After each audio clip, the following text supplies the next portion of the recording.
நிறைய விஷயங்கள் நமக்கு நல்லதாக நடக்கக்கூடும். ஏன்னா சில இடத்துல கொஞ்சம் மிதுன ராசிக்காரர்களுக்கு டக்கு டக்குன்னு கோபம் வரதுக்கு சான்ஸ் இருக்குது.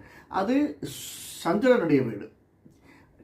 சூரியன் 3ஆம் வீட்டுக்குரிய சூரியன் லாபஸ்தானத்தில் ஆரம்பத்தில் இருக்கான், 11ஆம் வீட்டில்.